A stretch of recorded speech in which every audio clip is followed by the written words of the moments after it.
Saludos, les damos la bienvenida a esta primera charla informativa de la Fundación Alun EA. Así que vamos a saludar a todos los presentes de esta actividad. Muchas gracias por participar hoy día. Vamos a saludar también a la Fundación Alun EA, organizadora de la actividad. Saludar a la directiva presente, la presidenta Claudia Jiménez, la secretaria Claudia Calfío, Marcelo Mardones, el tesorero, Denise Donoso, la directora jurídica, y Patricia Bustamante, la directora social. Igualmente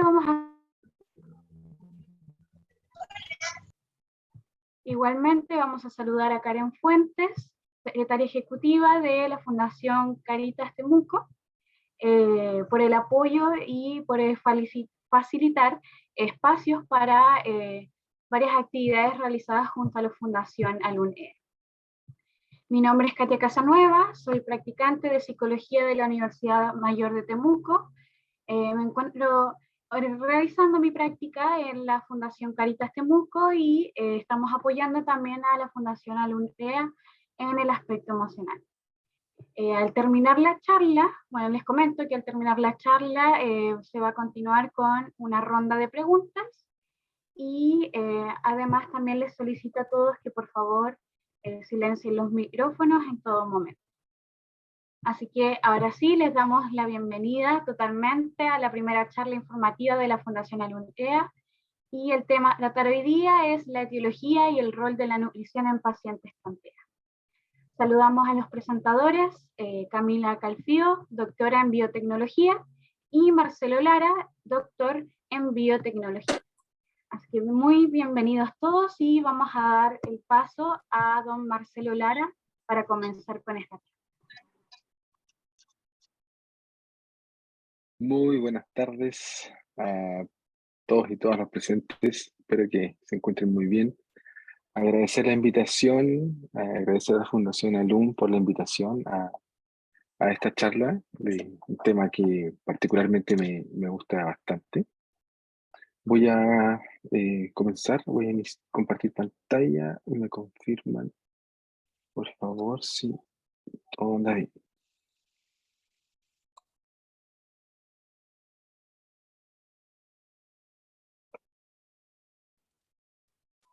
Ya, ¿se ve ahí bien?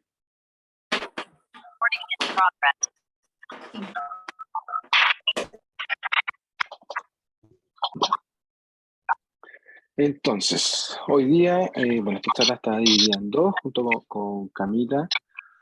Vamos a presentarnos, vamos a dividir la presentación. Voy a comenzar yo con particularmente la etiología, un poco del por qué se genera esto de los trastornos del espectro autista, un poco entender el panorama. Y comenzando entonces con esta primera parte, siempre comienzo haciendo unas definiciones interesantes que quizás ya muchos entenderán o conocerán, pero nunca es malo recordar y dejar bien claro la etimología de esta palabra, ¿cierto? La palabra autismo, ¿ok? Que proviene, ¿cierto?, del griego, ustedes pueden ver aquí, de autos, que significa propio y de uno mismo. Y la otra parte, ¿cierto?, de esta palabra es ismo, estado. Entonces, con esto nos podemos armar una definición. Estado en el que el paciente se encuentra centrado en sí mismo. Eso significa la palabra autismo. Ahora, esto no es autismo por sí solo, esto es un espectro, ¿ok? Por lo tanto, cuando hablamos de espectro y lo sumamos a la palabra, nos queda ruido de fondo. Sí, les pedimos por favor.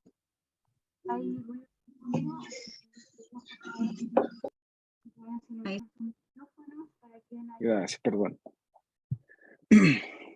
Por otro lado, esto viene acompañado de la palabra espectro, ¿cierto? Entonces, trastorno del espectro autista. Y eso hace la diferencia, porque al hablar de un espectro hablamos de que no es algo limitado, de que no es algo único, que uno tiende a pensar de que todos los pacientes con autismo se comportan de la misma manera. Por ende, no es así. Por eso esto viene acompañado de un espectro. ¿ya? Es un abanico de posibilidades, de características que van a determinar, ¿cierto? Valga la redundancia, las características de cada paciente. Entonces, como característica, ¿ok? Es importante que hablemos hoy en día del espectro, del trastorno del espectro autista, ¿ok? Por sus siglas TEA. Hace algún tiempo se manejaba esta cifra del 1% de la población mundial, según la Organización Mundial de la Salud, el 1% de la población mundial tiene TEA.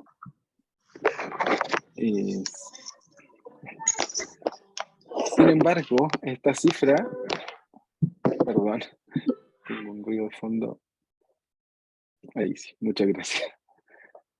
Sin embargo, hoy en día se cree que esta cifra es de un aumento. Esta cifra es a nivel mundial. Hay que tener en cuenta de que cada país tiene una cifra particular.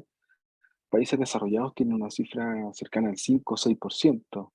En Chile esta cifra se cree que ha ido aumentando y ya ha llegado al 3%. Es decir, aumentó del 1% del 2015 al 3% a la fecha actual. ¿Por qué se genera? Hay varias hipótesis respecto a la etiología de este trastorno. Factores ambientales, por supuesto, eh, exposición a ciertos medicamentos, exposición a virus, bacterias, por supuesto tiene un componente genético, etc. Eso lo voy a explicar un poquito más adelante, que depende de cada trimestre en donde se ocurra, ¿cierto?, la exposición. En el año 1979, una investigadora llamada Lorna Winnie postuló, ¿cierto?, que los pacientes con el espectro autista tienen tres características particulares, en las cuales se puede ver una alteración en la socialización, una alteración en la comunicación y conductas estereotipadas, ¿ok? A lo que se denomina flexibilidad, que son conductas repetitivas, ¿ya? Y dentro de esos tres aspectos es cuando se empieza que de hecho a partir de esos tres aspectos hoy en día se puede diagnosticar, ¿cierto?, un paciente con TEA. Sin embargo, esto no es tan sencillo, es un poquito más complejo porque dentro de cada uno de estos aspectos hay subdivisiones. Entonces, como características ya un poco más generales, podemos categorizar que los pacientes tienen disminución en el contacto visual, entonces eso también es una alteración en la comunicación no verbal, cual es muy importante. En muchos casos tampoco responden, ¿cierto?, a su nombre, eh, básicamente por temas emocionales que ya les voy a contar. No suelen apuntar con el dedo, no tienen menor interés en ciertos juegos, ¿cierto? O en socializar con sus pares. Menor, ¿cierto? Menor, quiere decir que no sociabilicen, ojo con esa diferencia. Tienen ciertos movimientos estereotipados, principalmente a nivel de extremidades, ¿ok? Se sienten generalmente hipnotizados por ciertos objetos, cambios en sus rutinas pueden generar ciertas crisis, ¿cierto? Particulares, y en algunos casos tienen disminución en el interés de interactuar. Entonces los pacientes del espectro autista tienen una serie de características, aquí yo menciono algunas, pueden ser muchísimas más, ¿ok? Recuerden que esto es, como definición, estado donde es uno mismo, propio. Por lo tanto, el autismo es muy particular de individuo en individuo, ¿ok?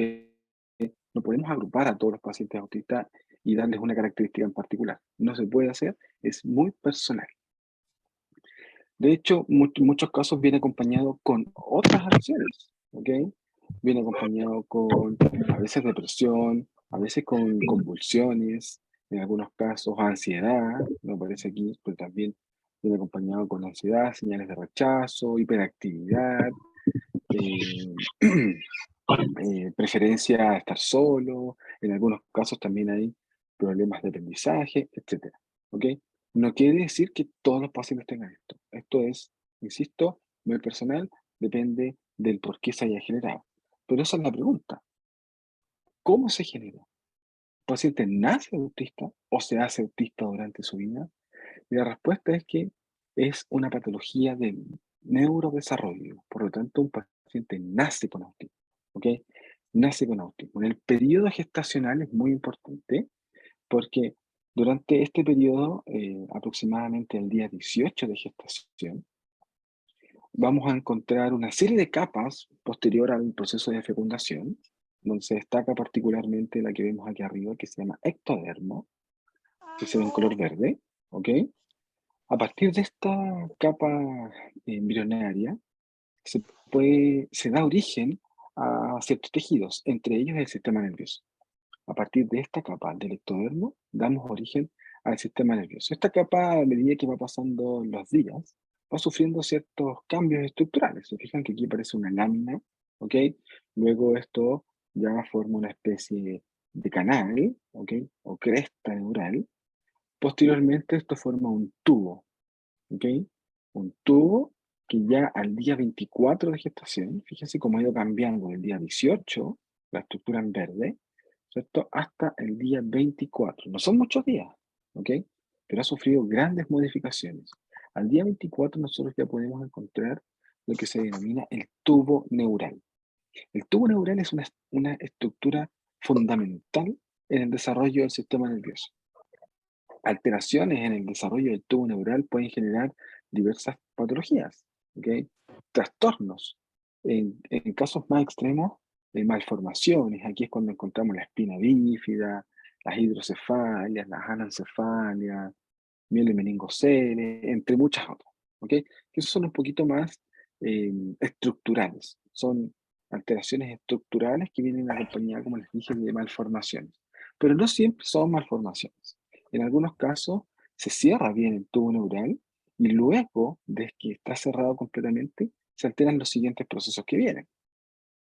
Una vez que el tubo neural está cerrado, ¿ok? Como ustedes pueden ver aquí, ¿ok? Aquí tenemos una imagen aproximadamente del día 24, aquí arriba, y esto ya a las 7 semanas, acá en B, acá abajo. Fijan que la estructura nerviosa, que ustedes ven aquí, es el sistema nervioso central de un individuo en etapas, ¿cierto?, gestacionales, aquí. Luego ya a las 7 semanas, ¿cierto? Eso ha ido desarrollando y a medida que va avanzando va sufriendo ciertas modificaciones relacionadas a la maduración. Pero en este punto ya el tubo neural está cerrado, ¿ok? Ahora, eso no significa,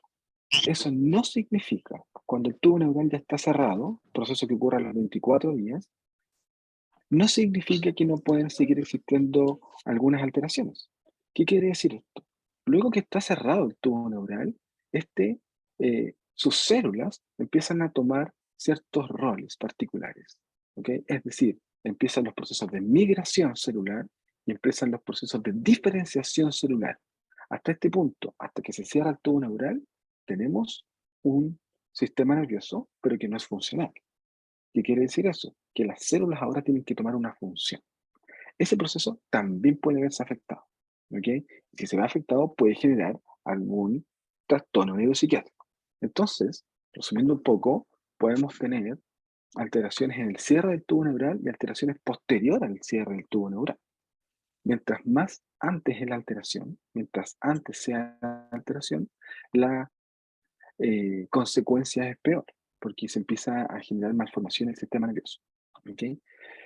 Entonces, ¿qué factores podrían afectar a distintos niveles el sistema nervioso en desarrollo? Muchos factores. Aquí dejo un pequeño resumen, de hecho, porque son muchos otros factores más, relacionados a los principales factores que han sido asociados y han sido descritos en humanos relacionados al trastorno del espectro autista. Por ejemplo, en el primer trimestre de gestación se ha asociado que factores como el consumo de ciertos medicamentos, como ácido valproico, talidomida, misoprostol, que son principalmente algunos antiepilépticos, el consumo de esos medicamentos durante el embarazo aumenta la probabilidad de tener una descendencia con TEA. ¿Ok? En algunos casos, ausencia de ciertas comidas o de componentes nutricionales Infecciones virales, ojo, las infecciones virales también son componentes que pueden afectar el desarrollo del tubo neural. Estoy hablando, estos son los factores de la madre que afectan al individuo en desarrollo. ¿Ok? En el segundo trimestre se ha determinado ciertas infecciones virales morinas, infecciones bacteriales, ¿ok? Bacterianas, perdón, también. En el tercer trimestre, déficit de vitamina D, ¿ok? Y otros medicamentos, ¿ya? También podríamos agregar aquí diversos factores, ¿ok? Que pueden afectar al, al individuo en gestación, ¿cierto? Como las quimioterapias también lo pueden hacer, el consumo de tabaco, de alcohol, de drogas de abuso. Cuando hablo de drogas no me refiero solamente a medicamentos, sino que también a drogas de abuso, eh, entre otros factores. Entonces, si fijan, son muchos los factores que se han ido describiendo de a poco y que de seguro hay muchos otros más que aún no se han determinado, si pueden generar alteraciones a nivel del desarrollo del individuo, ¿cierto?, en gestación. Por lo tanto, esto es una patología, un trastorno de desarrollo. Los pacientes nacen con autismo, no se hacen autistas luego, lo manifiestan luego, que es distinto, ¿cierto? Porque el diagnóstico ya es aproximadamente pasados los 2 años, aproximadamente a los 3 años, ¿ok? Y es algo que no tiene cura, ningún trastorno neuropsiquiátrico, ninguna patología neuropsiquiátrica tiene cura, ¿ok? Tienen tratamientos, que es distinto, pero no tienen cura. Dentro de las principales estructuras ya en etapas adultas que han sido relacionadas con TEA, vamos a encontrar estructuras del lóbulo frontal, ¿ok? Estructuras del lóbulo temporal, estructuras a nivel de tronco encefálico, aquí abajito, ganglios basales relacionados a sistemas motores, y destaco aquí principalmente el 50% de los pacientes con TEA tienen alteraciones en estructuras relacionadas con la amígdala y el hipocampo. ¿Qué son estas estructuras? En resumen, para no complicarnos tanto, la amígdala es una estructura relacionada con las emociones, la amígdala cerebral, por supuesto, y el hipocampo una estructura relacionada con la memoria y el aprendizaje, ¿ya? Principales estructuras que han sido asociadas con TEA. No las únicas, ojo, no las únicas, pero sí las principales. No solamente hay alteraciones estructurales a nivel de cerebro, no solamente hay alteraciones conductuales como la que les he mostrado, sino que también hay alteraciones en los neurotransmisores, que son estas moléculas, ¿cierto?, que permiten que una neurona se pueda comunicar con la otra. Hay muchos neurotransmisores. Aquí tengo una tablita de resumen que menciona los principales neurotransmisores que han sido asociados. Tenemos el glutamato. El glutamato es un neurotransmisor de carácter excitatorio que se ha visto alterado. GABA, por otro lado, GABA es este neurotransmisor inhibitorio que se ha visto que está disminuido. GABA disminuido, glutamato aumentado. Eso genera una excitabilidad alterada en los individuos. Glicina, norepinefrina, dopamina, destaco dopamina también, destaco por sobre todo la serotonina. Las principales hipótesis que se manejan hoy en día en relación a trastorno del espectro autista son relacionadas a la alteración en los niveles de serotonina, ¿okay? Un neurotransmisor muy importante en la regulación de las emociones a nivel digestivo y a nivel de regulación del sueño, por ejemplo, ¿ya? Que ahí ya empezamos a entender ciertas eh, conductas. Los niveles de estos neurotransmisores nos determinan la conducta del individuo. Si hay alteraciones en los neurotransmisores, hay alteraciones en la conducta, por supuesto. Entonces, esta suma de eventos, hay que entender que TEA es un, es un trastorno multifactorial. No le podemos echar la culpa a una estructura cerebral, no le podemos echar la culpa a un neurotransmisor, no le podemos echar la culpa a un grupo de células. Es multifactorial, es la suma, ¿ok?, que genera un individuo con ciertas características particulares. Por eso es muy personal, porque no todos los pacientes con trastorno del espectro autista tienen las mismas alteraciones. Yo no les he hablado, pero además tenemos las alteraciones genéticas. La genética también es otro factor. Hay más de 100 genes asociados al trastorno del espectro autista. Hay pacientes que tienen uno, hay pacientes que tienen los 100, hay pacientes que no tienen ninguno. Entonces, ¿cómo explicamos eso? De ahí es donde esto se vuelve un desafío, y sigue siendo un desafío hoy en día, en poder explicar la etiología de esto. Y por ende, explicar, poder determinar una cura, porque tendríamos que hacer una cura para cada individuo particular, porque no existiría una que le funcione a todos. Dentro de del manual que existe hoy en día, que es el DSM-5, este manual, ¿cierto?, de diagnóstico, encontramos distintos grados. Hoy en día quizás se ha ido disminuyendo un poco el utilizar los grados para esto, pero dentro del manual actual que se utiliza siguen estando. Por eso es un espectro. Si hablamos de un espectro, es que hay distintos niveles, lo cual cambió hace un poco, donde antes encontramos el Asperger, el autismo como tal, etc. Hoy en día ya se habla de un espectro propiamente tal, donde hay distintas funcionalidades, ¿ok? Podemos aquí, esto es un cuadrito resumen, donde se muestra principalmente cómo es la comunicación social y los comportamientos repetitivos, ¿cierto? Donde vamos desde el grado un poco menos funcional, donde se requiere un poco más de un tratamiento más potente, etcétera, y donde llega, ¿cierto?, a la normalidad completa. Ojo, todos los pacientes se pueden desenvolver de manera con normalidad, eh, si se sigue, ¿cierto?, el tratamiento correcto y si se mantienen las condiciones correctas, ¿ya?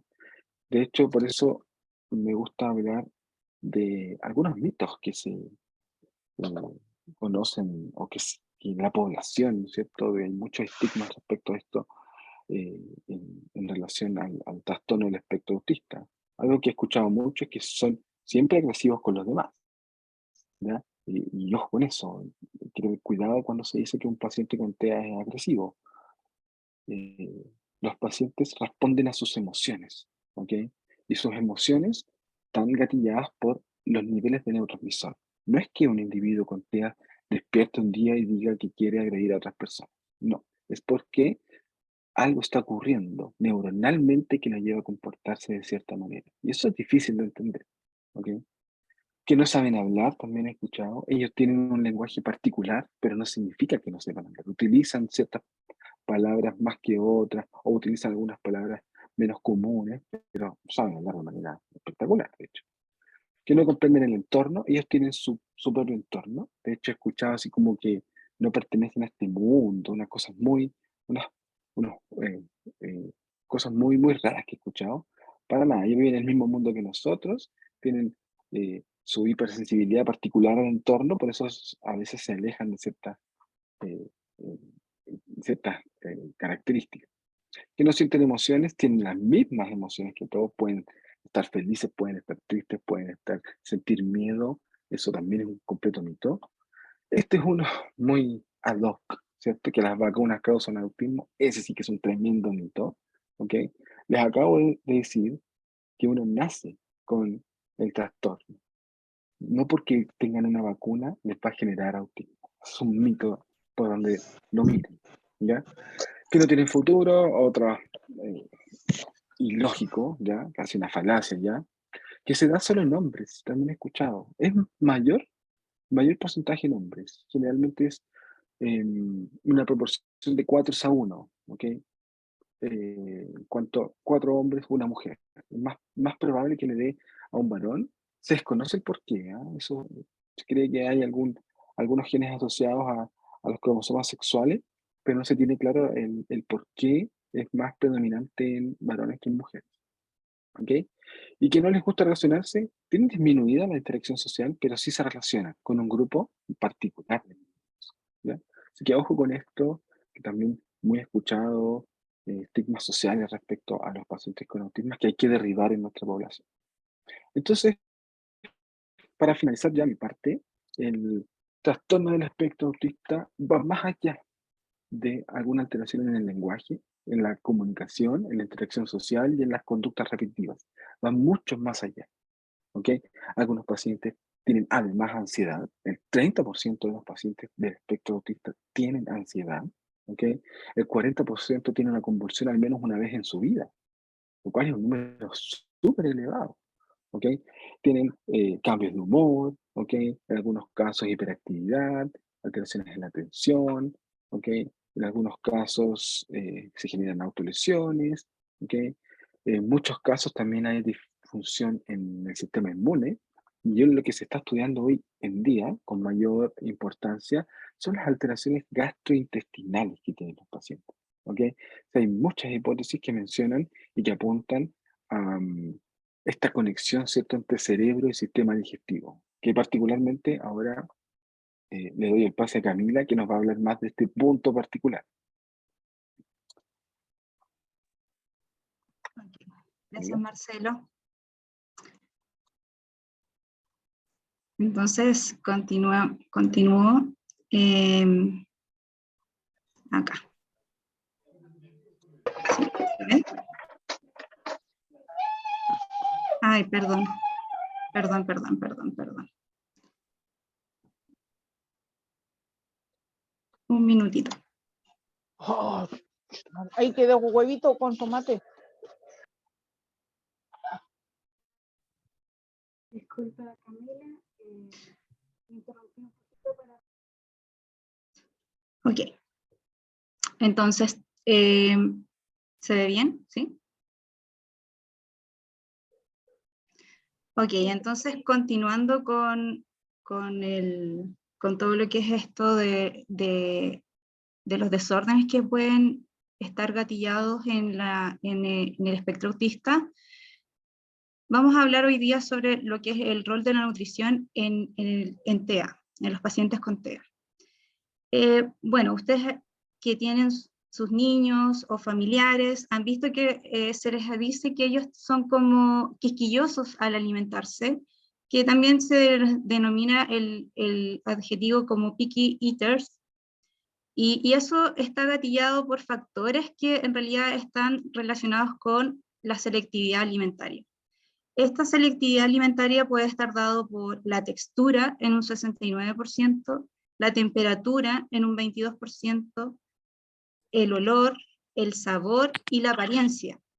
Y esto en realidad es, como decía Marcelo, va a depender de cada niño, de cada adolescente, de cada persona que tenga este síndrome.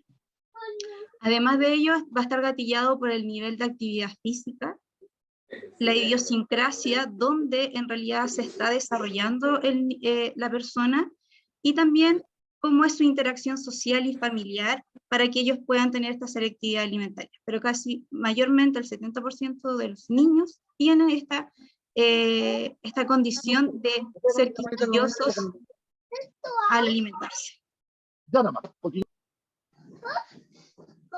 Entonces, y lo termino. Sí, estoy... Y entonces esto puede disminuir, se gatilla alrededor de los 2 años y va disminuyendo a partir de los 6, pero muchas veces esto se conserva. Esta selectividad alimentaria también está relacionada con el estado nutricional del paciente.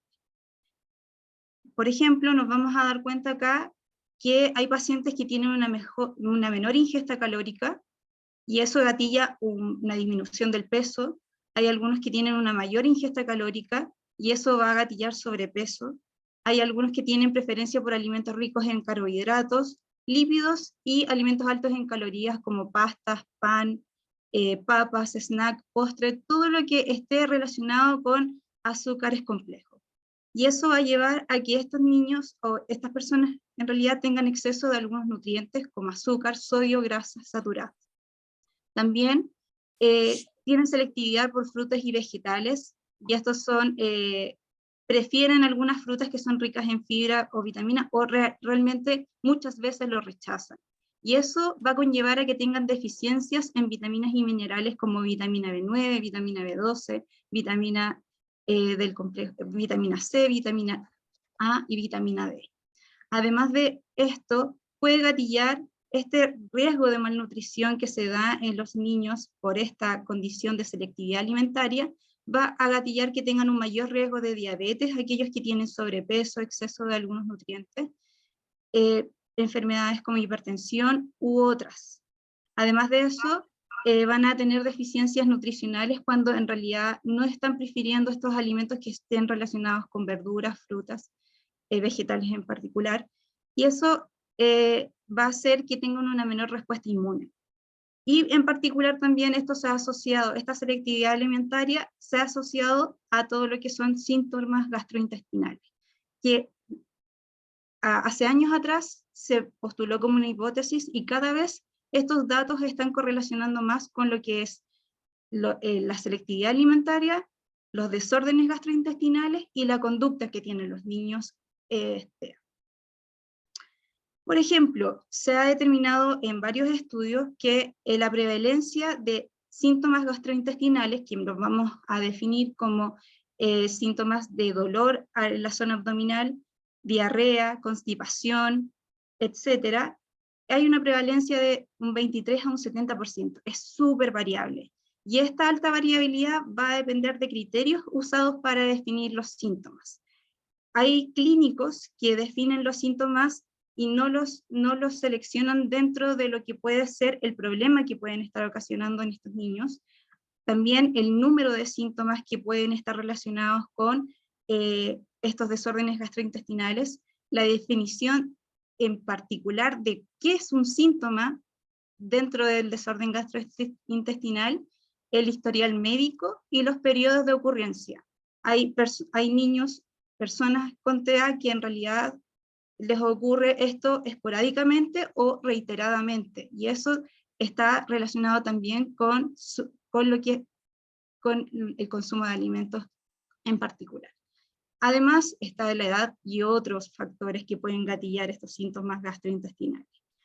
Y aquí les muestro dos estudios en particular, uno que se realizó en 170 niños TEA, donde un 24 a un 63% presentaron síntomas gastrointestinales como diarrea, estreñimiento, hinchazón y reflujo, y en otros, en particular, en otro estudio de 150 niños, se determinó que las personas con TEA, 70% tenían síntomas gastrointestinales en comparación con niños sanos y con otros que tienen deficiencias del desarrollo.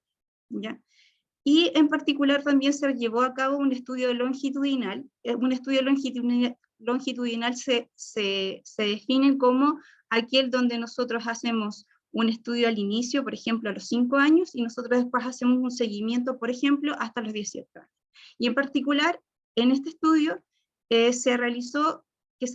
se reportaron mayores riesgos de enfermedades o trastornos gastrointestinales, pero sí una mayor incidencia de la selectividad alimentaria. O sea que estas personas que tuvieron estos síntomas, en realidad mantenían esta selectividad y esta forma quisquillosa al consumir alimentos.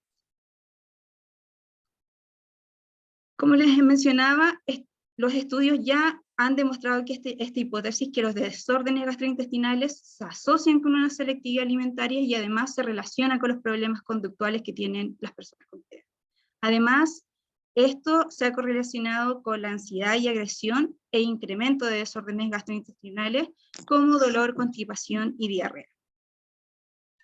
Pero, ¿qué conlleva esta alteración gastrointestinal? Porque hay una alteración de lo que es la microbiota. La microbiota son las bacterias que están alojadas en nuestro tracto gastrointestinal y son lo que se llaman las bacterias buenas o beneficiosas y las bacterias no beneficiosas, ¿ya? Y eso es lo que nosotros llamamos en el contexto de lo que es el eje intestino-cerebro. O sea, hace muchos años atrás, no hace muchos años atrás, serán unos 8 años atrás, que esto era una hipótesis antes, que decía que el intestino estaba comunicado con el cerebro. Y varios encontraron que esto era una locura, pero sin embargo esto es real. Lo que nosotros, las bacterias que se alojan en nuestro cuerpo realmente tienen una función en todo lo que son nuestras conductas y formas de alimentarnos. En este caso, lo que pasa en las personas de forma general, nosotros debemos tener una eubiosis, o un equilibrio entre lo que son las bacterias beneficiosas y las bacterias que no son beneficiosas. Pero, ¿qué pasa? Que cuando hay una alteración de la microbiota ocurre lo que se llama disbiosis. La disbiosis es un mayor incremento de bacterias no beneficiosas o enemigas, que se les denomina. Y esto es lo que pasa en realidad, cuando ocurren los desórdenes gastrointestinales, hay una alteración de la microbiota, hay una disbiosis, y ocurre en niños TEA y en personas TEA. ¿Y qué es lo que pasa acá? Que hay una menor cantidad de bacterias beneficiosas como Bifidobacterium, y una mayor cantidad de bacterias no beneficiosas como Clostridia. Esto va a llevar a una diferencia en la composición bacteriana gastrointestinal, como lo que les denominaba. Esto va a conducir a la alteración de la barrera de la mucosa intestinal y aumento de la permeabilidad intestinal a sustancias exógenas que hacen que haya una comunicación exacerbada a nivel del cerebro y que conlleva a lo que son las conductas. Entonces, los trataré de explicar de forma muy sencilla en este esquema. Entonces, por ejemplo, hay una indigestión por algún alimento que consumió la persona. Esto va a llevar a una alteración de la microbiota, va a haber una debilidad del epitelio gastrointestinal, se van a secretar metabolitos como una mayor cantidad de serotonina, que es el neurotransmisor que mencionaba Marcelo, que es muy importante en todo lo que son los síntomas conductuales de las personas con TEA. Y estos síntomas, y esta secreción de serotonina va a llevar a una hiperserotoninemia, que va a hacer como una disminución de todo lo que es la síntesis de triptofano, que es un aminoácido que nosotros consumimos a través de la dieta, y eso va a explicar lo que son los desórdenes del neurodesarrollo. Además de ello, cuando ocurre una alteración de la microbiota, también vamos a tener síntesis de moléculas tóxicas que son liberadas por las bacterias, que van a conllevar a que se genere un cuadro inflamatorio, y ese cuadro inflamatorio va a hacer que también está relacionado con los problemas sociales y de comunicación que ocurren en los niños TEA. Además de esto, va a generar una activación de lo que es el eje hipotálamo y la pituitaria, y eso va a conllevar a que se secrete una mayor cortisol, que es una hormona del estrés. Y eso además va a conllevar que se genere estos desórdenes gastrointestinales y se exacerbe. Entonces todo el tiempo vamos a estar en un círculo vicioso que va a hacer que no pare esta cadena, ¿ya? Entonces se van a explicar estos desórdenes con todo lo que es la conducta y el mayor estrés y la mayor liberación de serotonina, que también ocurre por estas bacterias. Perdón. Se han llevado a cabo intervenciones dietéticas para poder determinar también cómo poder ayudar a estos desórdenes. Se ha propuesto la dieta sin gluten y sin caseína, la dieta cetogénica, la dieta mediterránea y la dieta de carbohidratos específicos. ¿Por qué la dieta de carbohidratos específicos? Porque, como yo les mencioné, las personas con TEA tienen una mayor conducta a consumir estos azúcares complejos. Entonces, esta dieta de carbohidratos específicos lo que hace es restringir esa dieta, que puede conllevar a una disbiosis o a una mayor cantidad de bacterias no beneficiosas en nuestro eje intestino-cerebro, y eso va a hacer que se liberen más toxinas y más neurotransmisores que no los necesitamos en ese momento. Y lo que hace esta dieta es privilegiar carbohidratos simples, azúcares simples que son de las frutas. Y eso hace que se mejore también la microbiota intestinal. También se ha propuesto la dieta mediterránea, que es una dieta donde nosotros consumimos vegetales, aceites de pescado, y también frutas que son ricas en moléculas que pueden hacer que nuestra microbiota intestinal esté sana. Pero ¿qué pasa con esto? Que se requieren mayores estudios para evaluar el real efecto de las intervenciones dietéticas sobre los síntomas gastrointestinales y cómo estas pueden afectar los patrones de comportamiento asociados a TEA. Los estudios que se han llevado a cabo no son concluyentes, son estudios solamente de caso estudios donde nosotros solamente generamos observaciones de lo que ha ocurrido con estas intervenciones dietéticas.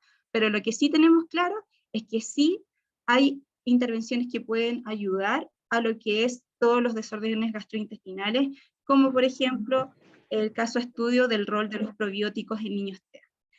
En síntesis, los probióticos son el consumo de bacterias beneficiosas que nosotros los hacemos a través de diferentes presentaciones de alimentos. Por ejemplo, ustedes lo han visto en yogur, en quesos que vienen ricos en probióticos. Entonces, y eso se ha hecho una intervención en niños TEA. En este estudio en particular, que se realizó el 2018, se estudiaron 19 niños y 11 niñas, y se les dio, se les hizo un análisis clínico al inicio del estudio y un análisis clínico al final del estudio. Estas personas tenían desórdenes gastrointestinales que estaban relacionados con sus conductas, y luego se les dosificó todo lo que es el tema de lo que es los probióticos. Y estos probióticos en particular, ¿qué es lo que hacían? Una vez que se consumían después de varias semanas, que las personas mejoraron su conducta. Y eso tenía que ver a que aumentaron las bacterias beneficiosas, y por lo tanto había un menor secreción de serotonina, que es la que está particularmente relacionada con las conductas y todo lo que es la selectividad alimentaria en las personas. Entonces, pero aún así, esto es un caso estudio, es un estudio observacional, así que los probióticos en particular tienen efectos beneficiosos tanto en el comportamiento como en los síntomas gastrointestinales que nos dice este estudio, y podrían ser recomendados como terapia adyuvante a los tratamientos que ustedes tienen actualmente. No quiere decir que ustedes cambien lo que están haciendo hoy en día por estos probióticos, sino que tienen que usarlo en complemento con la supervisión de su médico tratante. Y bueno, quiero darles las gracias, y nosotros con Marcelo estamos muy contentos de poder participar en esta charla para darles a conocer sobre nuestros conocimientos, para que ustedes tengan más expectativas de lo que es sobrellevar esta condición y derribar los mitos que están relacionados con esto. Así que abrimos la ronda de preguntas y muchas gracias por esta oportunidad.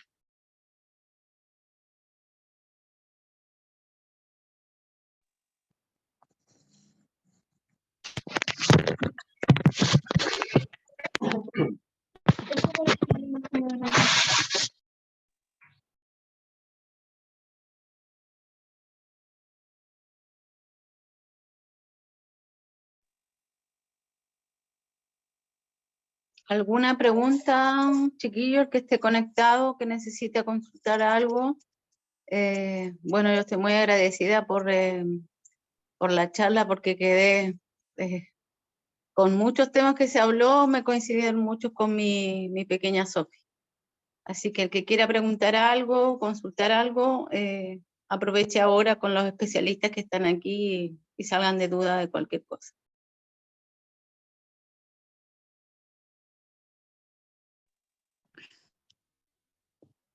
Creo que está Renata Espejo. Renata, ¿puedes Aló. hacernos tu pregunta? ¿Sí? Hola, hola. ¿Sí? Yo soy el papá de Constanza.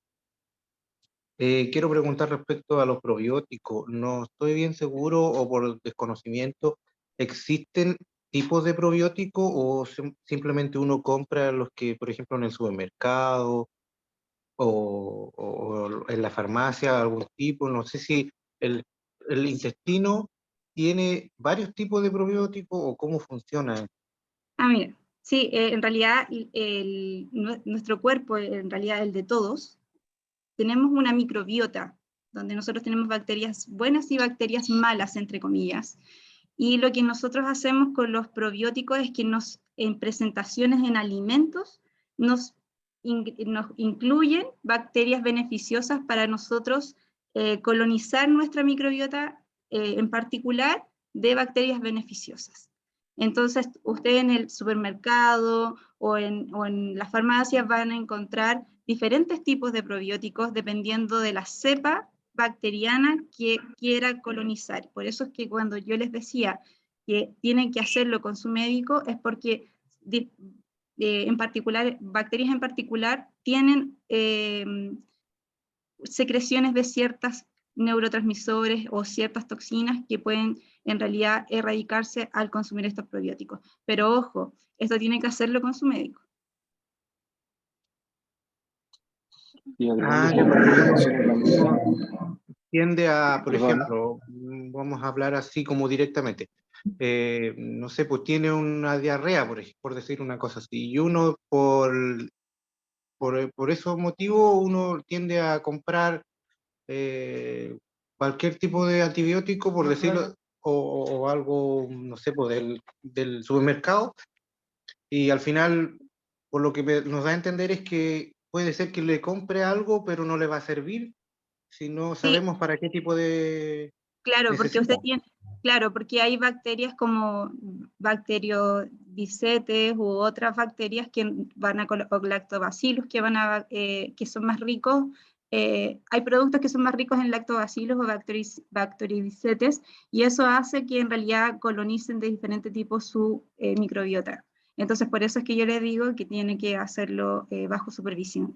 Por eso cuando tienen diarrea, es porque hay una baja en ciertas bacterias y que nosotros tenemos que colonizarlas con probióticos en particular.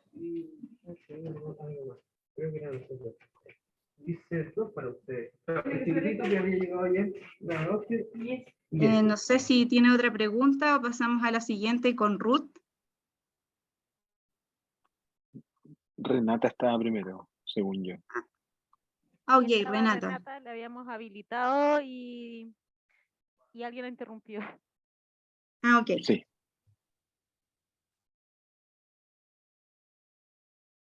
Renata. No sé si no la escuchamos.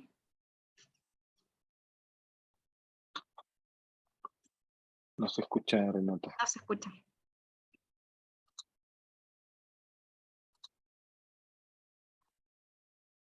No se escucha, Renata. A no ser nos puede dejar su pregunta en el chat y después y luego la leemos.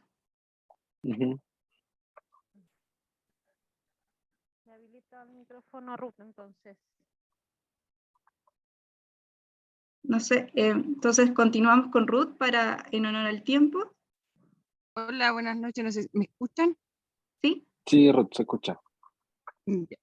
Primero que nada, agradecer por la charla que están dando.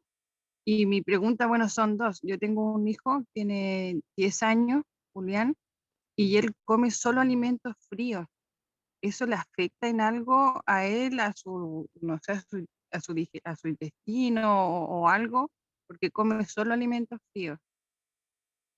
Y la otra pregunta es, dentro de la alimentación, ¿hay algo que yo le pueda dar que lo lleve a él a relajarse o a obtener un, un grado de descanso para poder dormir? Porque él no duerme mucho, son a veces 2, 3 de la mañana y no logra conciliar el sueño. Mira, voy a irme con la última pregunta. Yo ahí colocaría ojo en qué tipo de alimentos está comiendo él. Por ejemplo, a lo mejor está comiendo muchos azúcares en la noche, que eso en realidad no les hace bien a ellos. Azúcares complejos que pueden gatillar a que no tengan un buen dormir. Eso es lo Mira, primero. su alimento de él es bien restringido porque él consume pan en la tarde y él lo puede ser con huevo, con palta, y es leche. Leche, siempre la leche que consume comenzó a tomar leche, es de leche de chocolate y la marca es Column. O si no tiene, es agua, porque no consume nada más. Ok, mira, en ese caso, como les mencionaba, el pan es uno de los azúcares complejos que en realidad está gatillado también, que pueden tener estos problemas de gastrointestinales, que se ha relacionado con los síntomas que pueden estar, en este caso en particular que menciona Ruth, con el trastorno del sueño que tiene tu hijo. A lo mejor tendrías que tener ojo en cuánto es el pan que está comiendo para no darle una sobrecarga de carbohidratos cuando llega la tarde. Y respecto a que consume alimentos fríos, esa es una condición de él porque como es parte de su espectro, que como yo les mencionaba, que tienen esta selectividad sensorial y eso va a depender mucho de la condición de ellos. Y eso es como, no se va a mejorar, sino que él va a seguir haciendo esas selecciones, solamente que vas a tener que tratar de incorporar otros alimentos en él para que esa conducta mejore. Ok. ¿Puedo agregar algo, Sí, Camila? sí, Marcelo. algo importante a la hora de la alimentación es que, y esto en general es para cualquier persona, independientemente si es del trastorno del espectro autista o no, que la persona se sienta satisfecha. Si la persona se siente satisfecha, que es distinto de sentirse arrebatado, se gatilla a nivel del sistema nervioso central la señal de dormir.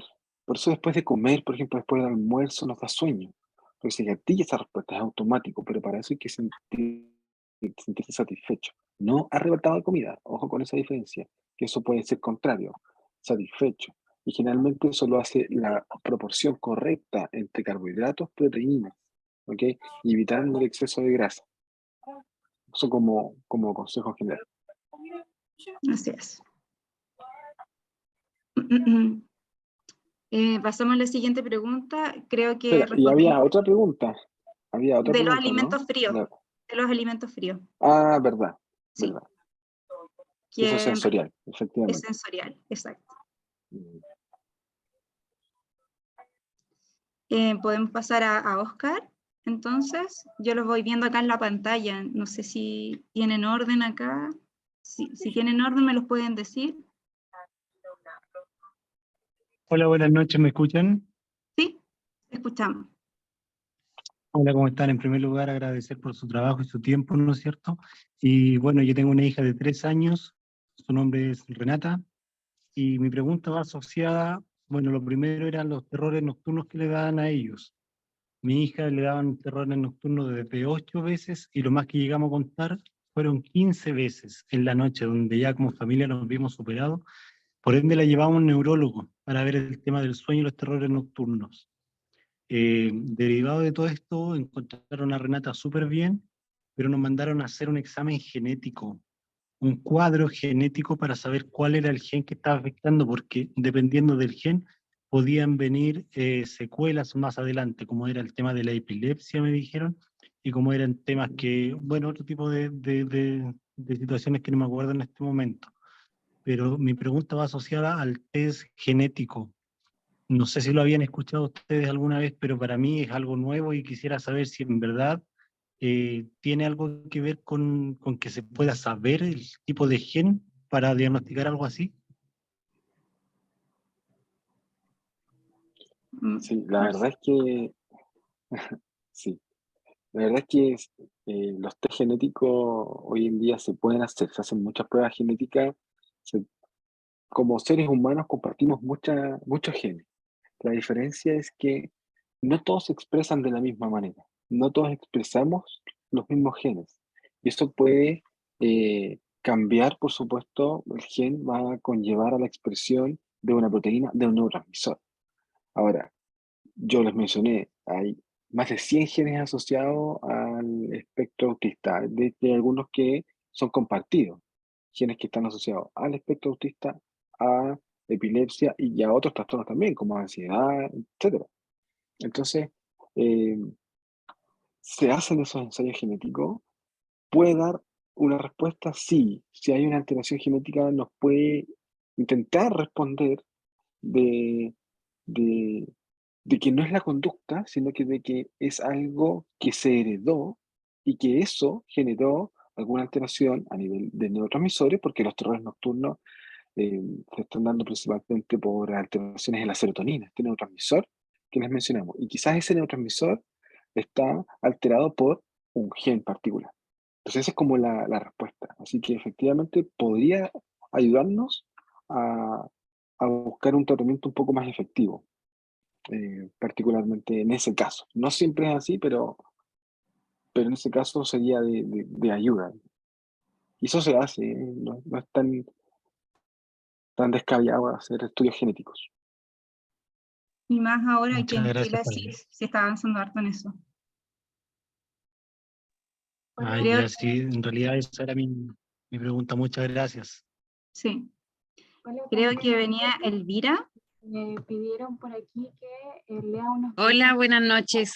Primero que todo agradecer por su disposición. Para nosotros como familia es súper importante tener opiniones y experiencias de profesionales, y igual se agradece a la directiva. Y mi pregunta era si hay algún estudio, por así decirlo, que determine qué dieta podría yo aplicar para mi hijo, porque viendo lo que ustedes relatan, se basa también en que algunos alimentos influyen en las conductas de nuestros hijos. Yo, por experiencia, he visto de que los azúcares a él, por ejemplo, después de las 5 de la tarde, imposible dárselos porque si no, no duerme 2, 3 de la mañana. Pero son a base de experiencia. Yo creo que como todos nosotros actuamos, que los aprendemos a conocer y sabemos que con ciertos alimentos ellos como que se hiperventilan o se ponen irritables. Entonces, quería saber si hay algún estudio, qué especialista lo hacía o si en definitiva el tipo de dieta que yo deba emplear para mi hijo es ir probando y cuál es donde gatille algo en él. Mira, en realidad lo que tú tienes que tratar de hacer es que sea una dieta equilibrada, que no tenga exceso, como lo mencionábamos, en azúcares y con componentes que sean inflamatorios para el tracto gastrointestinal, que va a conllevar a todos estos desórdenes. Los estudios que mencioné en particular yo son estudios extranjeros, son internacionales. No encontré muchas intervenciones dietéticas en cuanto a lo que es estudios relacionados acá en Chile. Yo creo que esto está muy naciente acá en nuestro país y lo que yo te aconsejaría en realidad es eliminar estos azúcares complejos, pan, bebidas y estas colorantes también que pueden estar relacionados, y equilibrarla con el consumo de frutas que para él, porque van a haber frutas o verduras que él va a rechazar por solamente el aspecto, la textura, pero tienes que ir tratando de probar con él cuál de esas fibras y vitaminas, en realidad, o alimentos ricos en estas vitaminas y fibras, puedan ayudarlo y lo puede aceptar dentro de su alimentación. Y en diferentes estrategias.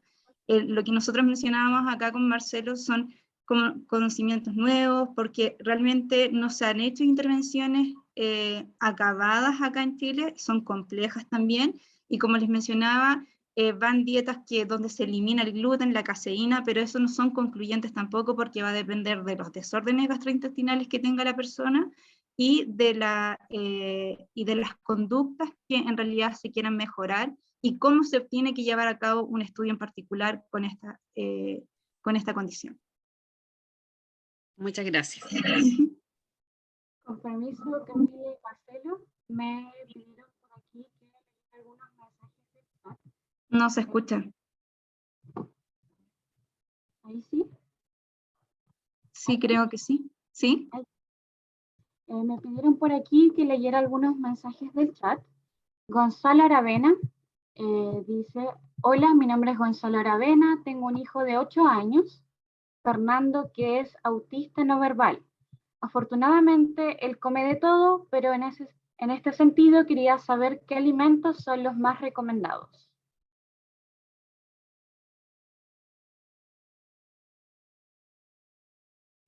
Sí, creo que lo había leído también acá, el de Gonzalo decía, ¿cierto?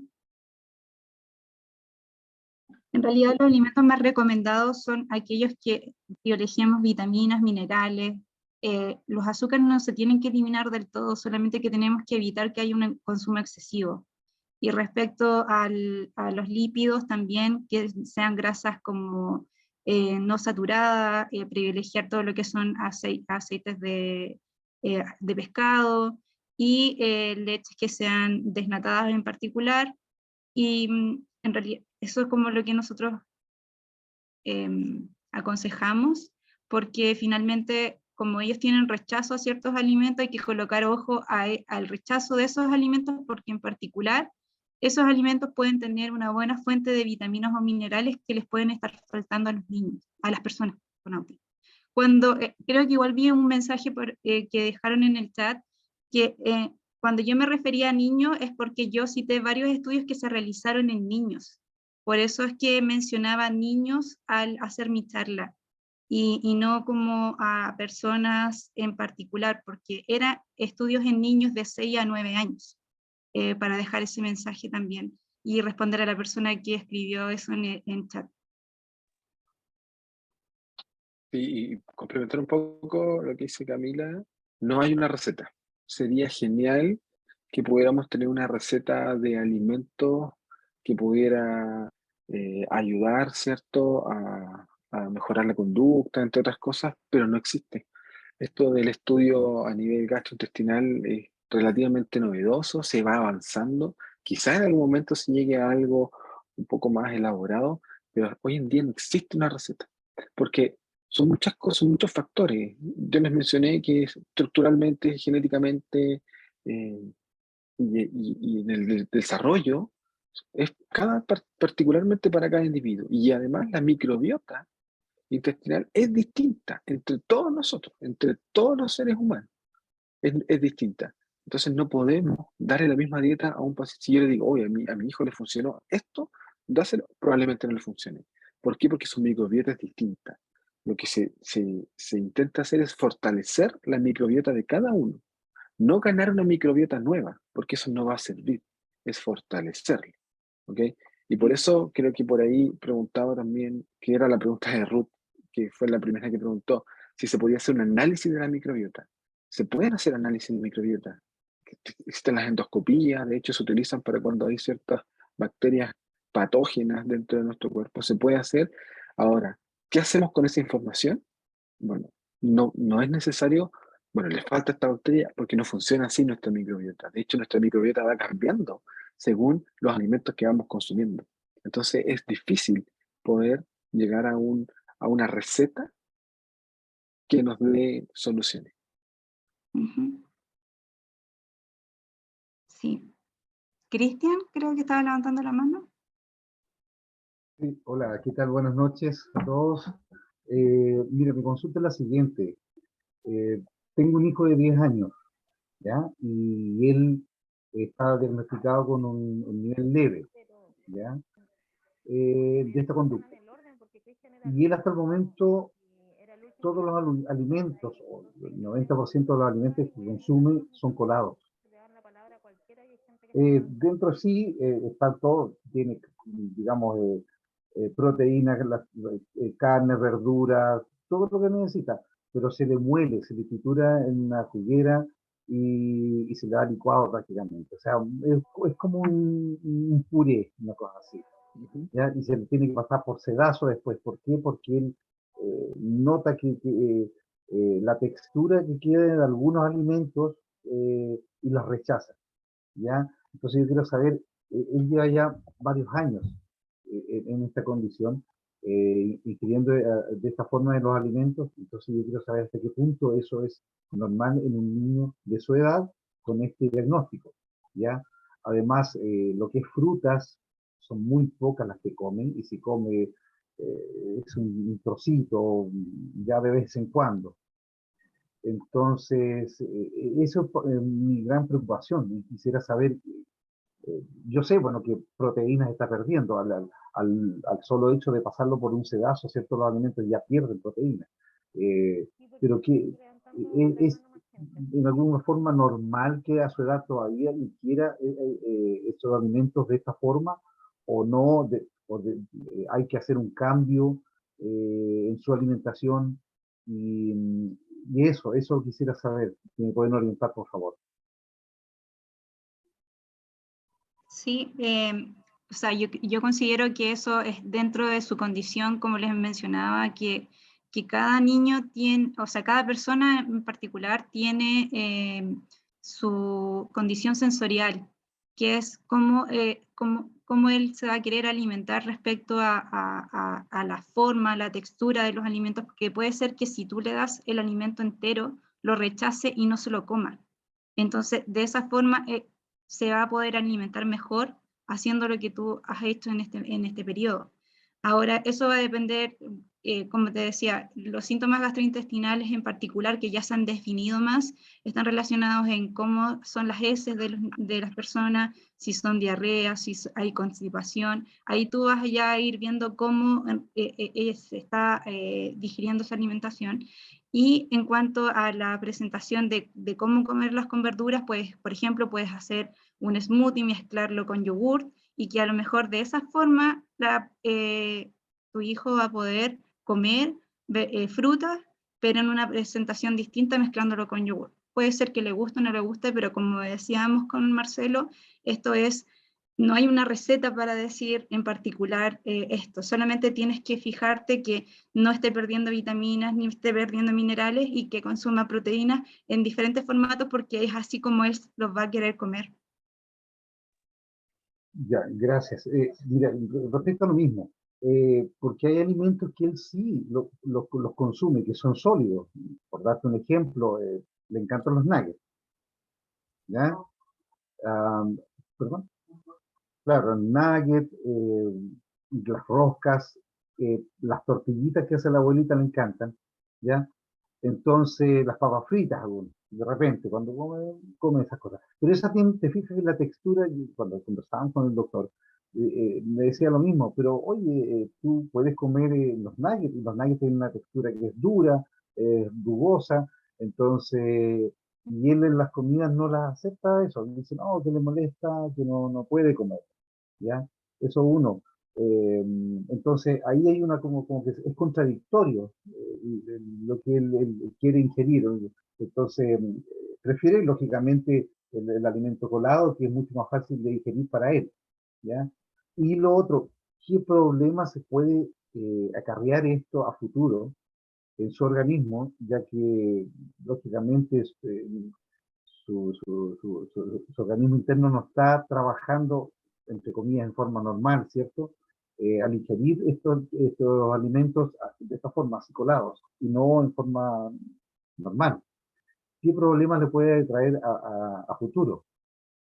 O sea, yo, problemas no sé en específico de mencionar alguno en particular. No sé tú, Marcelo, porque a mi parecer está consumiendo los alimentos, solamente que, como ya te mencionaba, va a privilegiar siempre los que son ricos en azúcares. Y los nuggets en particular son ricos en azúcares, aunque tú no lo creas. Sí, yo creo que, bueno, lo que pasa es que el proceso de masticación prepara el sistema digestivo para el alimento que viene. En cambio, cuando es un colado, pasa directamente y el estómago no está preparado todavía, porque el proceso de masticar le da un tiempo para la liberación de las enzimas digestivas. Entonces, eso puede generar malestar intestinal en algunos casos, que cuando llegue la comida le caiga muy pesada inmediatamente. ¿Por qué? Porque aún no se han liberado las enzimas correctas para poder degradarla, sobre todo si son colados más grasosos, porque las grasas cuestan mucho degradarlas. Y eso puede pensar a generar alguna intolerancia. Eh, Más allá de eso, no veo ningún otro problema. Ya, y este proceso que él tiene, ¿cierto?, de ingerir los alimentos de esa forma, eh, ¿cambiará a futuro en él mismo lo irá cambiando a lo mejor su forma de alimentación? ¿O hay que ir probando de a poco con algunas cositas, dándole no sé, preparado de otra forma, cosa que le llame la atención, y con otro tipo de alimentos, o los mismos alimentos, ¿cierto? Como trocitos de carne, picaditos, porque él antiguamente él comía carne, comía trocitos de carne, de pollo, de vacuno, ¿cierto? Posta, pero de un tiempo comenzó a dejarlo y ya no lo ingiría, entonces hubo que comenzar a prepararla de esa forma como yo te cuento. ¿Eso lo hará él un cambio personal más adelante o hay que trabajarlo de alguna forma con él? Yo considero que tienes que trabajarlo porque esas conductas, Forzarlo pues, es... claro, y puede ser que en realidad si lo llevas a forzar, porque tiene que ser lento, porque si lo fuerzas en realidad va a ocurrir lo contrario, se va a estresar, puede Exacto. generar conductas agresivas, entonces no va a querer ver los alimentos que tú le presentes por el solo hecho de cómo tú lo condicionas a poder comer lo que tú necesitas que él coma. Y eso en este caso, en esta condición, no va de la mano. Okay. Tomar a Muchas favor gracias. los alimentos que comes sólidos, tomar a favor los alimentos que comes sólidos y ahí acompañar. Ah, Ahí se quedó pegado. sí, se quedó pegado, Marcelo.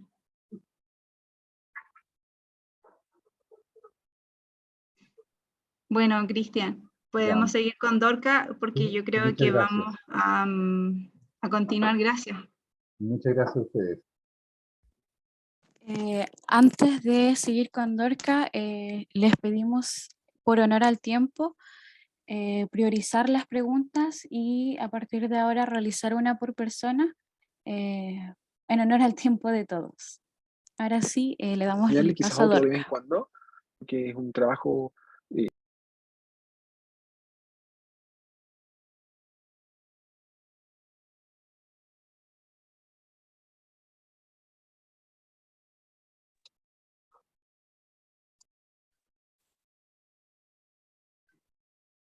¿Sí, Dorca?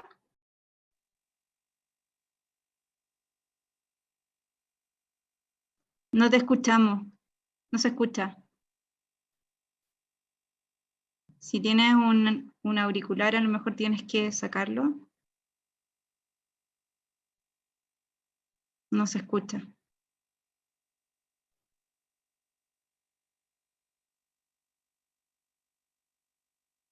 No te escuchamos nada. ¿Se escucha ahora? Ahora sí. Ahora sí. Ahora sí. Ahora sí, lo desactivé el Bluetooth. Desactiva tu micrófono. ¿Aló? ¿Ya? ¿Ahora sí? ¿Aló? Sí. Pucha, Pedro. Sí, ahora sí, Ahora Dorca. sí. Ya, muchas gracias. Hoy yo soy risueña, así que le doy gracias a Marcelo y a la nutricionista que está invitada, o disculpe, no sé cómo se llama. Dorca, no soy nutricionista. No soy nutricionista. No, Camila. ándala. Sí, no soy Camila. nutricionista, pero sí. Espero que los hayamos tratado bien. Yo pertenezco, o sea, voy a pertenecer a la fundación. Recién hoy llamé a la fundación para mandar la ficha y todo. Pero aún todavía ni mando la ficha, pero estoy con un ánimo, con unas ganas, y les agradezco tanto que tengan esta responsabilidad social de poder compartir con quienes tenemos las ansias de aprender para poder cuidar a nuestros hijos y quererles mejor. Bueno, también yo no soy melosa del todo ni halagüeña, también tengo mis sugerencias. Aquí hay muchas personas invitadas y bueno, mi profesión es enfermera, yo me dedico al tema de las vacunas. Y bueno, la información que nosotros podemos recabar, yo me dirijo a distintas audiencias, a veces hasta con niños, en cuanto a la promoción de vacunas. Yo no vacuno, yo entrego solamente la información para que no se vacunen de manera informada o se vacunen de manera informada, ¿se entiende? Que es un derecho humano decidir sobre tu cuerpo, a eso voy yo. Entonces, la sugerencia es que el lenguaje se adecue a las personas que hay, porque yo creo que aquí no hay solamente personas universitarias. Cuando dicen hiperserotoninemia, yo entiendo muy bien y lo puedo digregar en el idioma original que es, pero no todos. Entonces quedan perdidos. Yo creo que a lo mejor el lenguaje un poco más sencillo. Eso es una sugerencia. Y con todo el cariño del mundo, sí, ¿ya? Y lo último ya para desgracia, muchas gracias Camila, y para hacer lo más breve posible, solamente si es que Marcelo tuviese porque mencionó lo de vacuna, entonces yo le agradezco mucho. Nosotros tenemos lo que aporta el MinSal, ¿cierto? Y que baja la Seremi, información de esto, pero si desde su área él tiene algún otro estudio que pueda compartir el link en el chat, que sea distinto del MinSal, porque muchas veces las personas necesitan de información de distintas fuentes. Muchas gracias. Gracias, Dorca. En particular, ¿a qué tipo de información se refiere de las vacunas? Porque tengo varios artículos que podría hacer llegar, pero en particular, ¿qué le interesa? Gracias. Idealmente que sea relacionado con el autismo, porque Ya, perfecto. a mí me preguntan harto y por lo menos del MinSal, de todos los estudios que son Sí, sí, sí. a nivel internacional, no hay ninguna relación con el autismo, pero esto Exacto. desde vacunas.minsal.cl. Pero Sí. yo digo desde, claro, desde tu área, desde tu profesión, si conoces otros artículos distintos del Perfecto. MinSal. Sí, se los voy a hacer llegar. Claro, hay muchísimos. Voy a rescatar los más interesantes y se los voy a hacer llegar. Ningún problema. Gracias, Muchas Dorca. gracias. Voy a dejar mi correo en el chat. Chao. Perfecto. En honor al tiempo, se van a responder las últimas 3 preguntas. Les recordamos a todos también que las preguntas han sido por orden de levantar la manita, así que si su pregunta queda sin responder, esperemos que más adelante se pueda hacer algo parecido a lo de hoy. Así que seguimos con la mamá de Mateo, así sale en su nombre.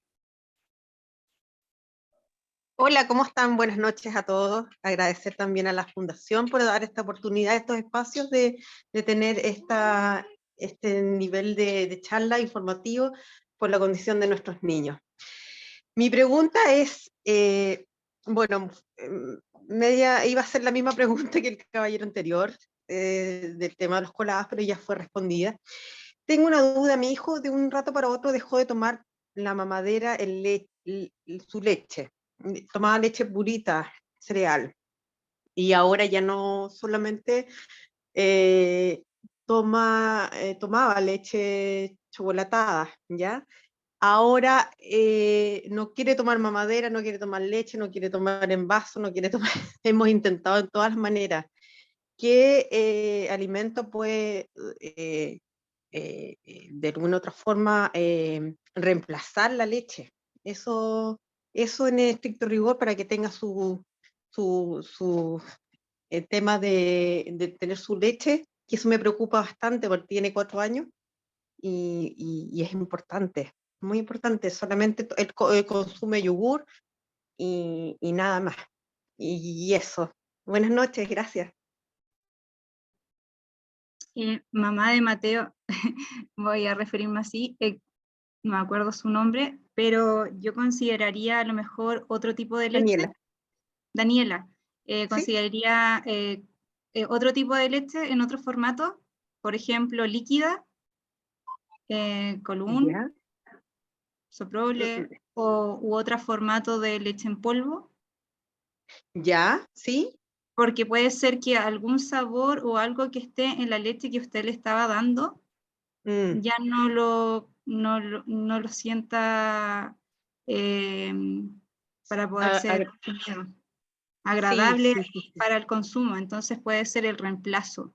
Yo intentaría eso primero, cambiarlo, y bueno, y también, como usted decía, consume yogurt, pero trataría de buscar otro tipo de leche en otro formato, porque el sabor que tenga o la textura que tenga esa leche puede hacer que él lo rechace. Claro, la verdad que él tomó hasta los 3 años y algo leche purita cereal, ¿ya? Le encantaba, tomaba 2 veces al día. Y de un rato a otro dejó de tomar. Y para mí ha sido un tema porque solamente está consumiendo yogur, entonces yo encuentro que para la leche es como importante para ellos, en su desarrollo, sus huesitos y todas esas cosas, entonces la verdad que me provoca un tema. Así que bueno, agradezco la instancia y a todos los que están dentro de la fundación, y ha sido un apoyo tremendo para las familias y todo, así que un abrazo grande para todas. Tenga buenas noches. Buenas noches. Buenas noches.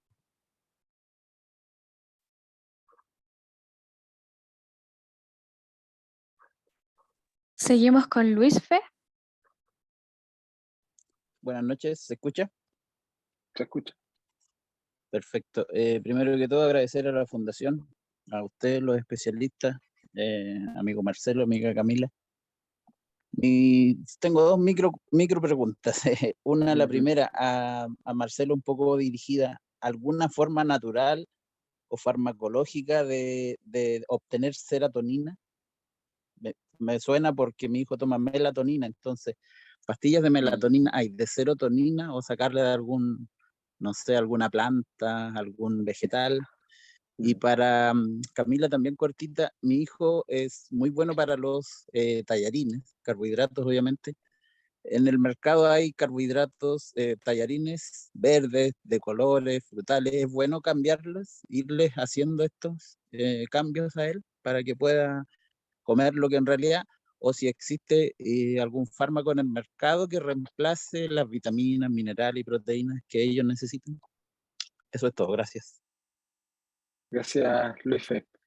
Es un tema, es una buena pregunta lo de la serotonina, porque no es tan sencillo.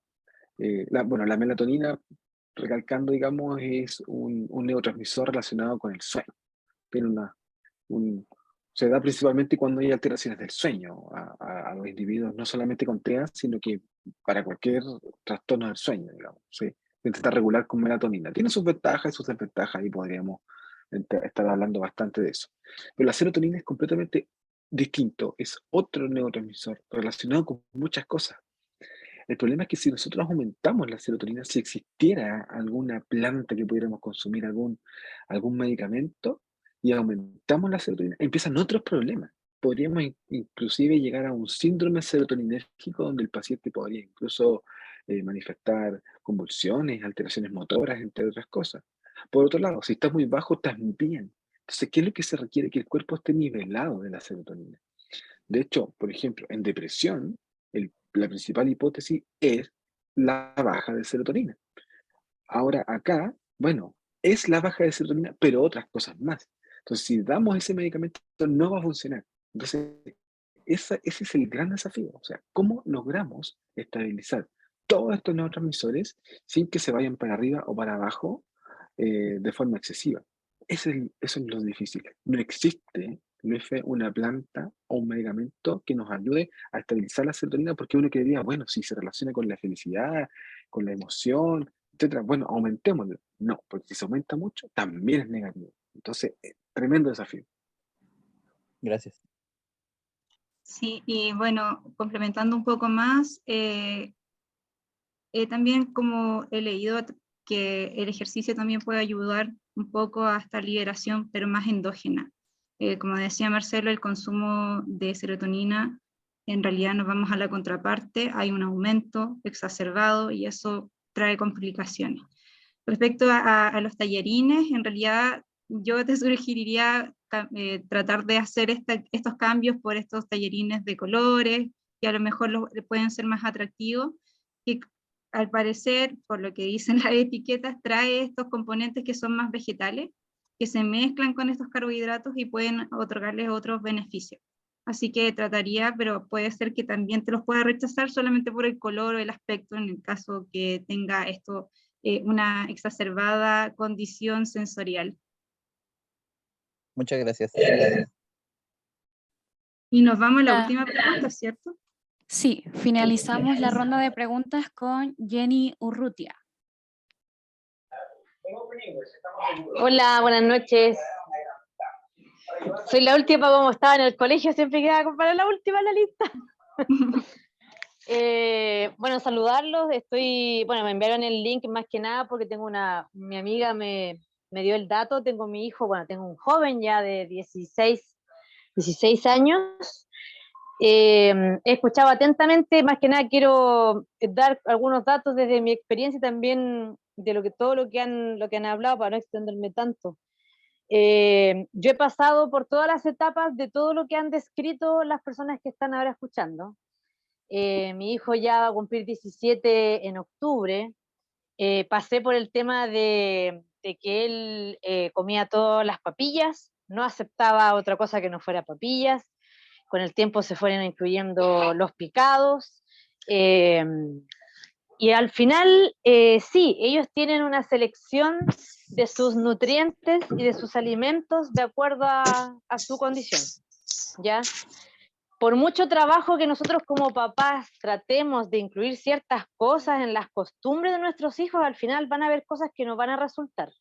O sea, tampoco podemos frustrarnos por eso, o sea, no, aunque hagamos de todo de poder cambiar un poco el sistema, como decían también ustedes, no hay una receta de lo que realmente hay que hacer para que esto se reduzca en ciertas condiciones. O sea, tenemos que tener claro que el autismo no se va a curar, es una condición que los van a tener siempre.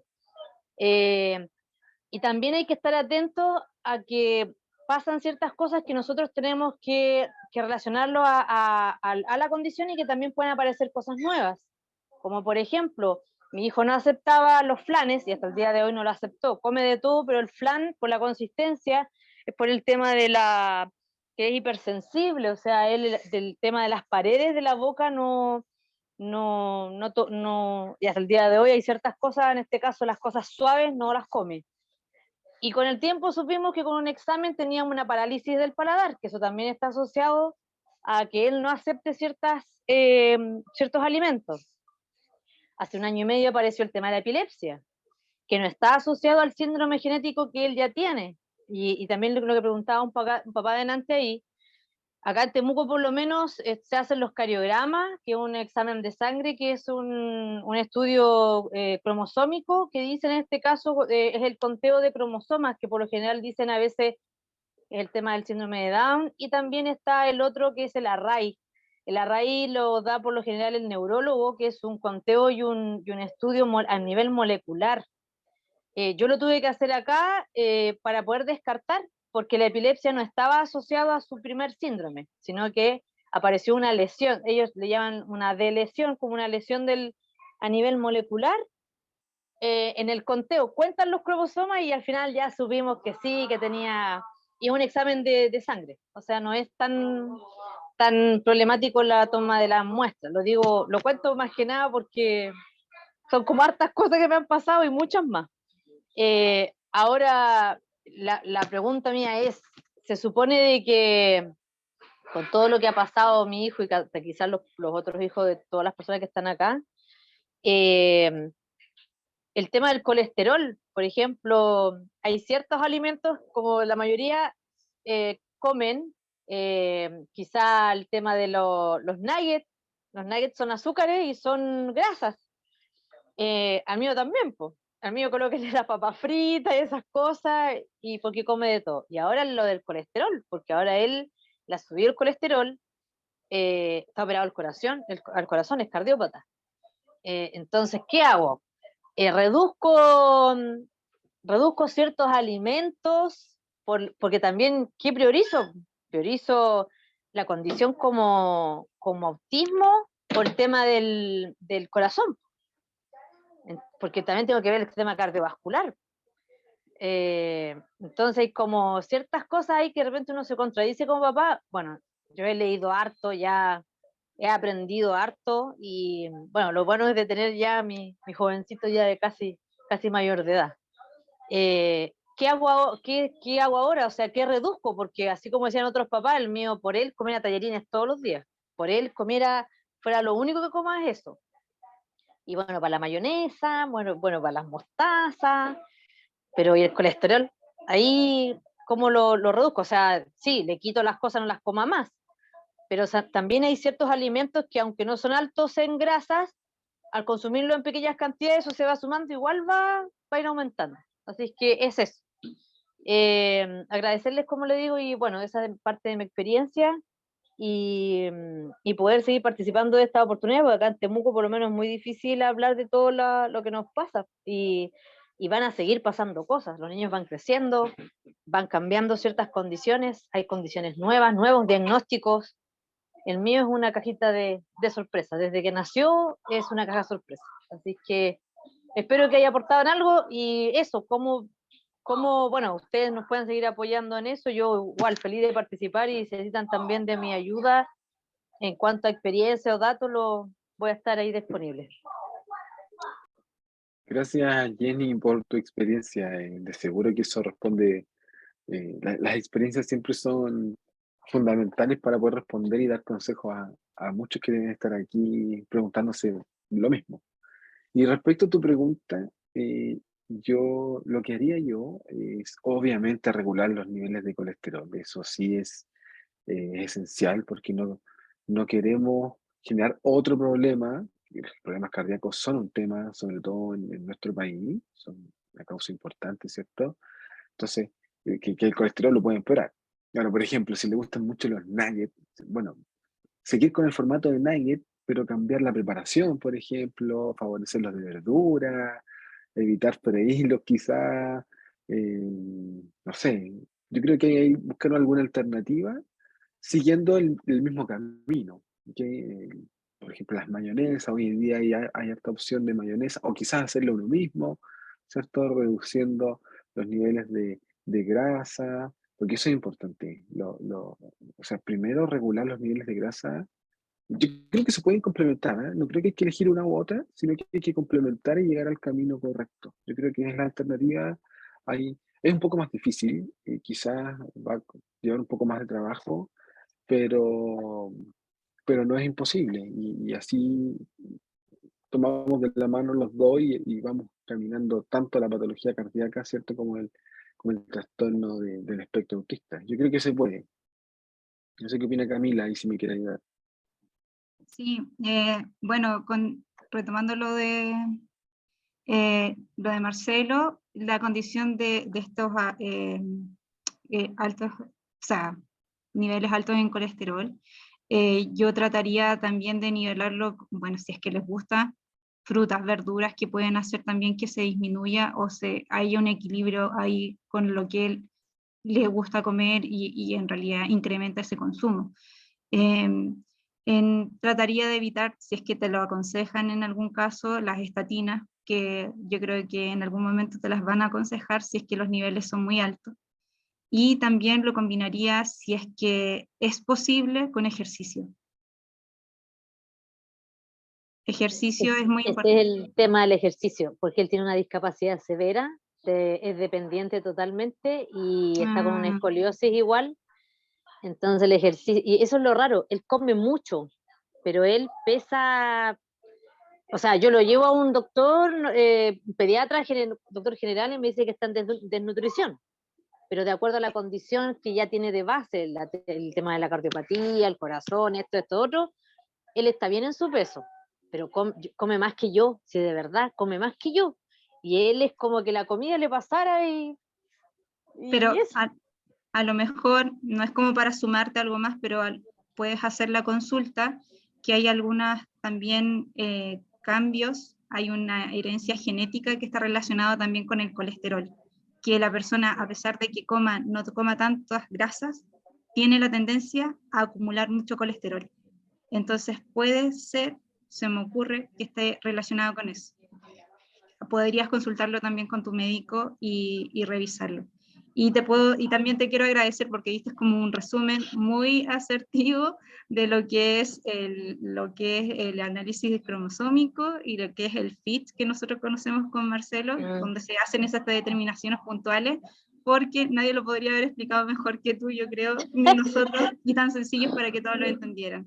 Así que te agradezco mucho. Es que, ¿sabes lo que pasa? Es que yo creo que estos temas, si bien antes hablaban del tema del lenguaje y todo, hay cosas que a los papás nos asustan. Entonces, cuando te dicen, es un estudio genético, uno ya dice, chuta, voy a tener que parar de cabeza a mi cabro chico, o acostarlo, o como sea. Entonces, son exámenes de sangre simples, solo de que aquí en Temuco son caros. O sea, la raíz es el molecular, sale 900 lucas, y es un examen de sangre. Y si uno no tiene las lucas, pucha, el sistema tampoco lo cubre. Los cariogramas ya por FONASA te salen 100, 120 lucas y en 20 días incluso tampoco la muestra, tampoco la revisan acá en Temuco. También va para Santiago o la clínica en Santiago. Entonces hay cosas que a veces a nosotros nos asustan. Yo ya estoy cura de espanto con tanta cosa. Yo ya voy por una cosa al médico con el SEBA y salgo con algo nuevo distinto. Entonces, bueno, es así. Pero esa es la idea de nosotros, poder acercar un poco más lo que son los conocimientos científicos y a la comunidad en general, para que no se asusten con estos temas y en realidad poder entender mucho mejor con un lenguaje más asertivo para ustedes todo lo que nosotros podemos comentarles en esta charla. Bueno, creo que ya vamos terminando. Agradezco en particular a Marcelo, mi colega de los coleguísimos. Los dos somos doctores en biotecnología y nosotros, en particular, yo me desarrollo más en lo que es nutrición y nutracéuticos relacionados con enfermedades neurodegenerativas. Estudio el Alzheimer, pero este tema no está alejado de mí. Y Marcelo en realidad tiene su expertise en lo que es neurociencia. Él es un expertísimo y les puedo decir que lo que les comentó hoy día acerca del desarrollo y cómo se relaciona esto con el trastorno del espectro autista, estaban escuchando sequísimo. Así que les agradezco a todos por esta instancia y bueno, y también agradecerle a mi hermana en particular, a Claudia, que con ella en realidad pudimos llegar a que ustedes pudieran escuchar esta charla hoy día. Y nada, solamente esto es una condición que tienen que llevarla de la mano, no se asusten, y van a haber muchas instancias donde nosotros podemos estar trabajando también, ¿ya? Nosotros en particular somos doctores, pero somos científicos, los dejo en claro, nosotros nos dedicamos a desarrollar nuevas tecnologías, nuevos conocimientos y acercar, en este caso, nuestro deber y nuestro rol también como científicos es difundir los conocimientos hacia la comunidad. No sé si Marcelo quieres dar algunas palabras de término.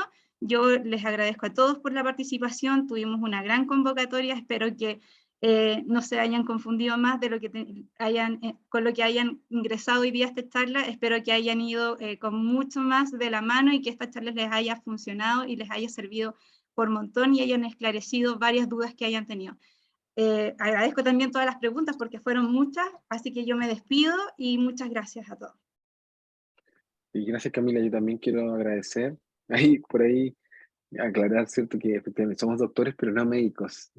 Esa como pequeña diferencia, por si acaso. No atendemos en ningún lado, solo hacemos trabajo investigativo.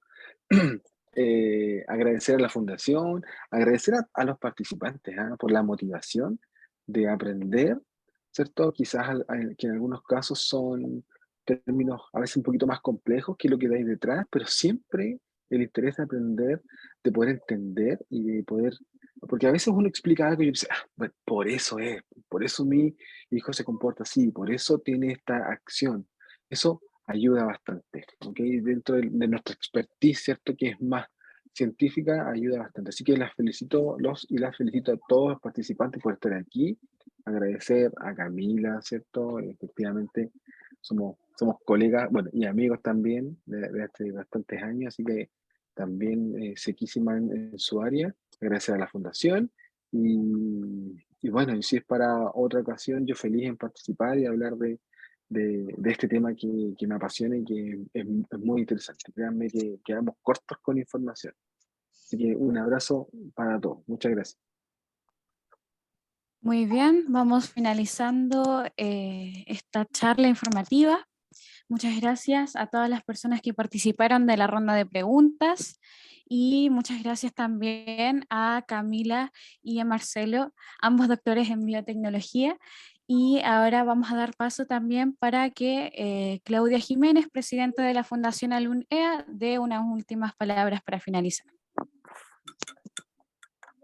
Ya, quiero agradecer a todos porque llegamos a casi 112 conectados y muy contenta porque estamos planeando seguir teniendo charlas así informativas, visibilizar y que todos tengan sus dudas y pregunten con doctores, con especialistas, de todo lo que está pasando con el autismo en la Araucanía, porque más que en esto salimos, se conectaron gente de Santiago, de distintos lados, entonces necesitamos que esto se visibilice, se tenga concientización también, y agradecidas por los especialistas, por los doctores, por Katia también, que psicóloga que ya está en el último año, pero ella nos ha apoyado un montón también de Cáritas, a Cáritas también le agradecemos mucho, y planeamos seguir haciendo más cosas más adelante, así que con eso agradecer a todos y que sigamos adelante. Muchas gracias a todos. Buenas noches, que descansen y un abrazo a todos. Gracias. Chao.